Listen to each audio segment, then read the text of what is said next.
Hi everyone.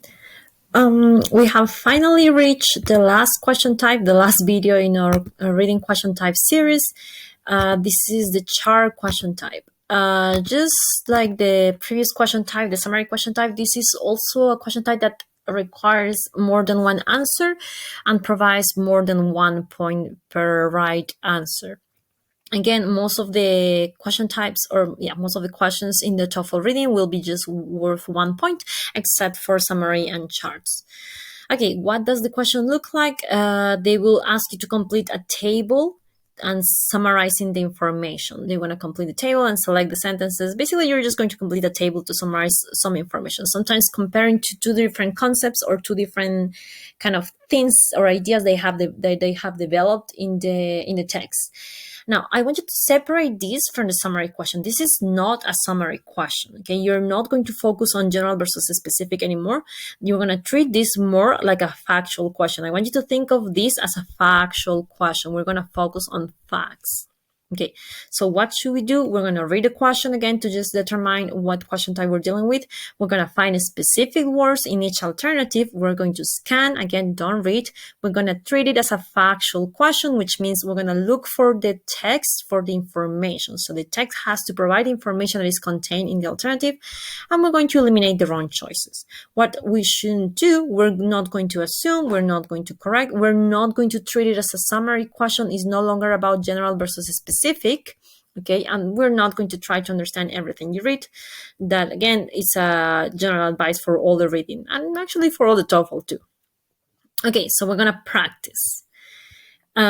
Here, there's going to be, it's going to look like this. You're going to have a paragraph, well, actually a passage, and then you're going to have your answer choices, and you're going to have two concepts. And you're going to have, for example, in this case, you have 7 alternatives, and 3 of them are going to correspond to homology, and 2 of them are going to correspond to analogy, and then 2 of them are just not going to correspond to any.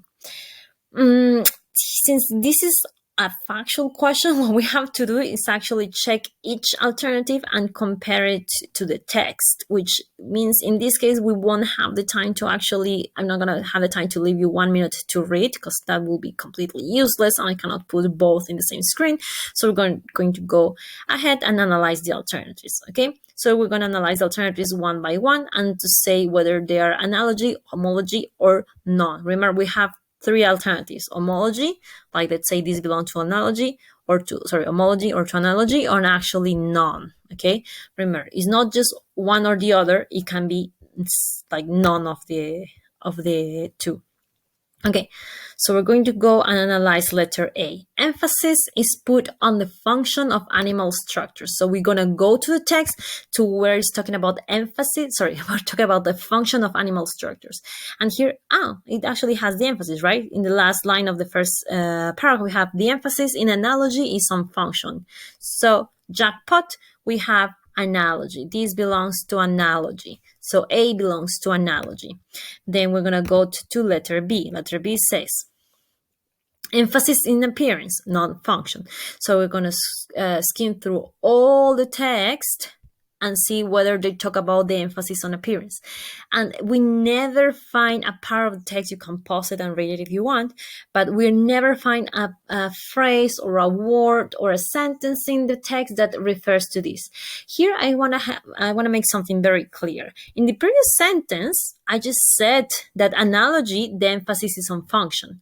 So sometimes you will be tempted to think that since in analogy, the emphasis is on function, therefore, in the homology, the emphasis will be in appearance, because I have analogy versus homology. But that is false. Just because in one of them the emphasis on function, it's not going to mean that in the other one the emphasis is going to be on whatever we have left. Remember, we have 3 alternatives: analogy, homology, or none. And in this case, this is none, which means doesn't belong to analogy, doesn't belong to homology. And remember, we are not dealing with inference questions. Okay. We're going to go to C. The current system of classification is based on this concept. And then we go to the last sentence of the last paragraph, and we have literally today, of course, classification is based on homology. So this is homology. We're going to go to letter D. Animal structures have very different functions, but they all evolve from the same structure. So they arise from the same structure, evolve from the same structure, different functions. What are we talking about? We're talking about homology, because they're said to be homologous, so that's going to be homology. Now we're going to go to letter D. Lawrence-Ocken system of classification is based on this, and we're going to go to Lawrence-Ocken, which is our keyword, and then we're going to go to the system of classification, and it's based on similar function. And remember, we just talked about similar functions being a type of analogy, so this will be analogy. So we're going to go to letter F. Structures in various animals look different, but they are all related to the same structure in the embryo. So we're going to go here. So completely different. They're going to look different. Related to the same structures. And we have related to the same structure. And now we have an extra thing, because I have various animals. So what is the various animals referring to? Because remember, if it doesn't match, like if it's singular versus plural, it shouldn't be our answer. So we have to find the various animals that this is referring to. So what are the various animals? We have the horse, the dolphin, the bat, the monkey, and the mole. Okay, I have definitely various animals. I have 5 different animals, so I have various animals. They look different, and they belong to the same to the same embryo. So what are they all referring to? They're all referring to homology. Okay, and then finally we have G. This concept can be applied only to mammals. Remember, be very careful about extreme words. Remember that the word only is an extreme word. So for every extreme word, we have to find exactly the same extreme word in the text, which means if the text said only to mammals, then we know it's for mammals. But here, for example, I have a list of animals. We have the horse, the monkey, the dolphin, the mole. They're all mammals, yes. But it doesn't mean that only mammals. They're just using them as an example. Never in the text, they make a mark of only. Never, okay? So this belongs to none, okay? So far we have all the answers then. F belongs to none, E belongs to analogy, D belongs to homology, C belongs to homology, B belongs to none, and A belongs to analogy. I have all of my answers. So where is this? So let me erase this. Okay, so we have, for homology, we have C, D, and F, and for analogy, we have A and E. And B and G will be for none.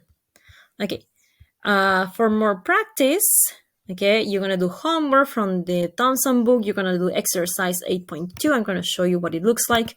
This is exercise 8.2. You're going to have a long text, and then you're going to have the chart. Okay, this is the homology versus analogy that we just did. Basically, remember, treat it as a factual question. Just put the alternatives here and there. Remember to look for keywords. Don't read the whole text. Remember not to try to understand the whole text. And that will be it. This is the last question type. Remember, we have covered all of the question types. All you need to do is spot which question type it is, and then go to the strategy and apply the strategy, and you will solve it. In my opinion, if you feel like you have a very good level of English, aim for a perfect score in the reading section. It's not that hard. Okay, I know it's not that easy either, but it's not that hard. So if you feel like you're always failing on a specific question type, just go to the specific question type and reinforce those exercises. You can use the THOMSON book over and over again. That will be it. This is the last video. We're going to continue with the listening section. I'm doing these videos in order, and I advise you to do them in order, especially also because the reading section is the longest to prepare to. So like and subscribe, share with somebody you think may need this or may have a good use for this video. And that was it for the reading section, and we'll see you in the listening.